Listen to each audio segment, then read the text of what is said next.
I'm going to read you a poem. Just now, the lilac is in bloom there before my little room. And in my flower beds, I think, smile the carnation and the pink.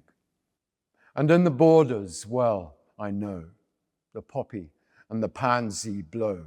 Oh, the chestnuts there, summer through, beside the river, make for you a tunnel of green gloom and sleep deeply above.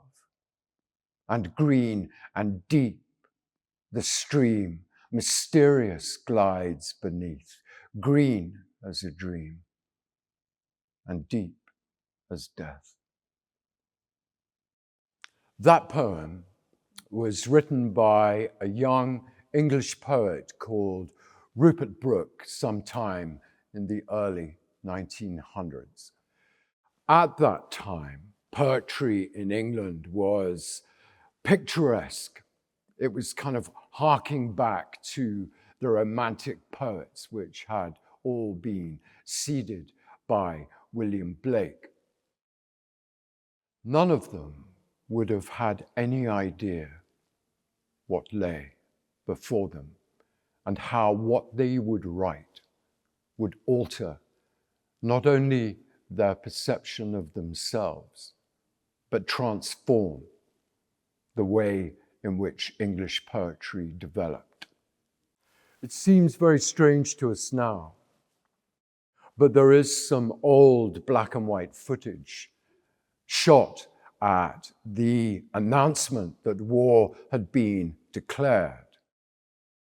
And there are Englishmen walking through London, shouting for joy, throwing their caps in the air.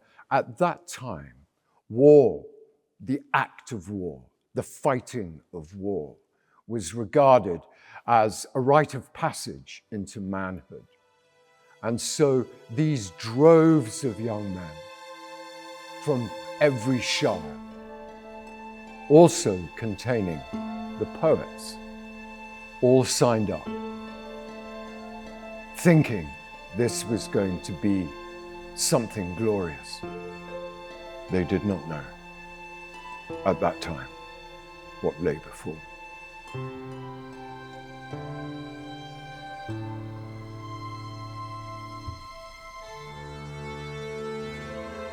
So they left England, got on a boat,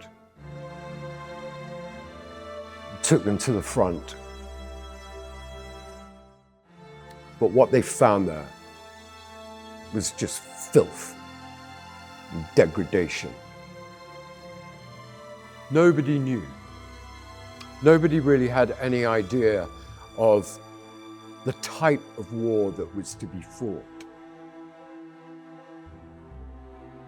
This wasn't what they had been told. This wasn't what they were expecting to walk into. And very slowly, the penny dropped.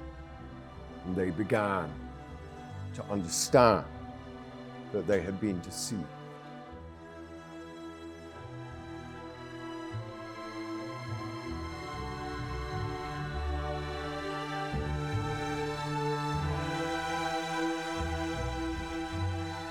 There, in the trenches, what was still alive in the minds of these young men was, first of all, this was an adventure. And secondly, this held the possibility of being able to taste and to touch what they perceived to be, at the time, honor and glory. This picture, this idea, was largely something that they had been sold and that everybody at that time pretty much bought into.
You've got to try and imagine leaving home,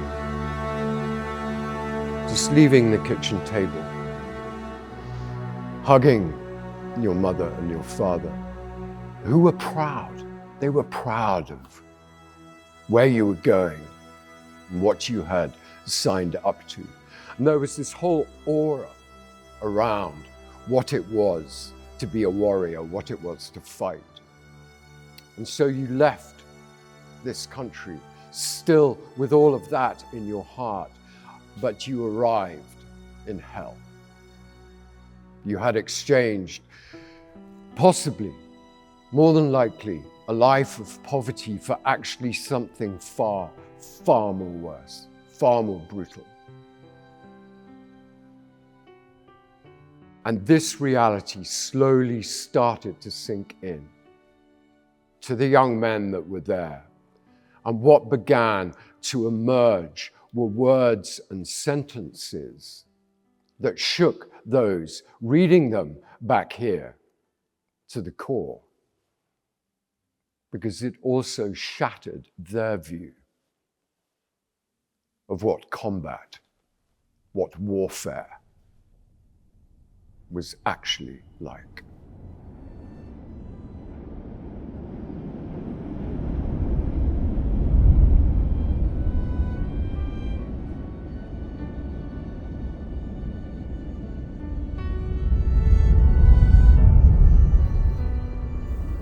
If I should die, think only this of me, that there's some corner of a foreign field that is forever England. There shall be in that rich earth a richer dust conceal, a dust whom England bore, shaped, made aware, gave, once, her flowers to love, her ways to roam, a body of England's, breathing English air, washed by the rivers, blessed by sons of home.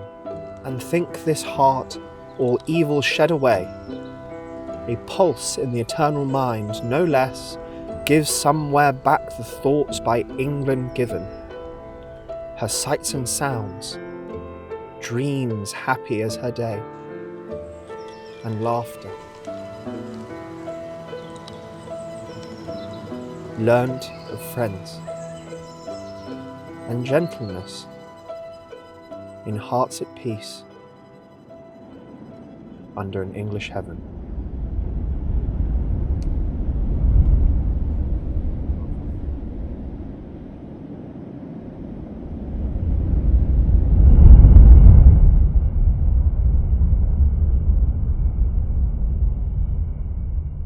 And for the young poets who 2 years, 18 months previously had been writing about lilacs in bloom and carnations smiling, the deep dream of green. Suddenly,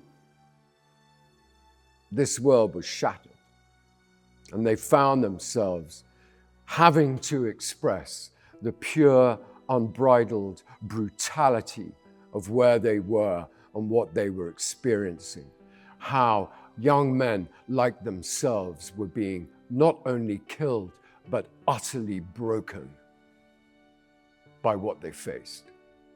They were there to sacrifice their life, I vow, to thee, my country, or earthly things above. But we have to put ourselves there. We can't understand the words that emerged. Let's not look at this as history. It's very tempting to actually regard the words of these wonderful young poets, most of whom died, as history. But what they are describing, what they had the courage to describe, is what we now know as of war. That's how we know war. They put it down and they planted it. They spoke it. They put it in ink. And it is that legacy